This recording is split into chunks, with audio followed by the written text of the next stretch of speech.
So as you already know, they're sort of, you can generally kind of separate these guys into two groups of blood vessels. There's ones which go to the pulmonary circuit, which is just the lungs, and there's ones that go everywhere else, which is the stem.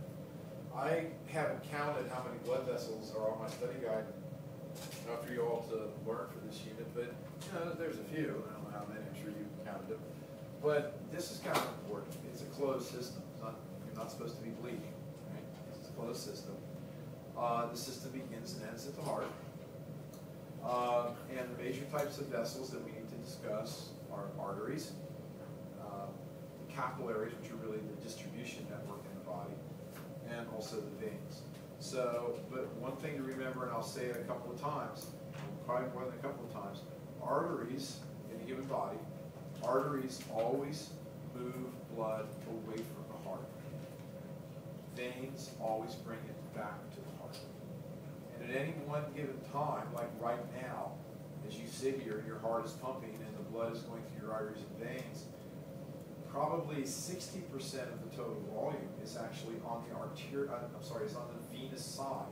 So it's not just, oh yeah, half's on one side, half's on the other. It tends to be a little bit more on the venous side going back to the heart than it is on the arterial side, roughly speaking. So anyway, so that's just where we're going to go with this stuff. Well, this is just what I just mentioned. Blood starts with the arteries, which are very large, and become progressively smaller. And eventually, here's sort of the pathway.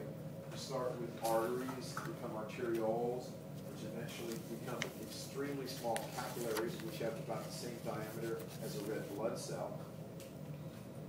Then we reverse on ourselves. Venules, which are little small veins, and then the largest veins in the body, which are the superior and inferior vena cava. When you open the cast tonight, the superior and inferior vena cava are very obvious, especially if it's nice and blue, as is the aorta, especially the abdominal aorta, which runs down through here. Yes? How big is the femoral? You know, like Sean Taylor when he got shot in his oh, right. leg and he died. Yeah.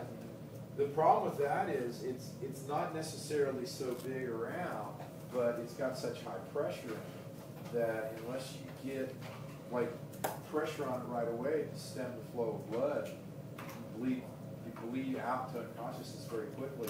I wouldn't imagine it's more than maybe it's less than a ½ inch around. Maybe it's probably maybe this big around.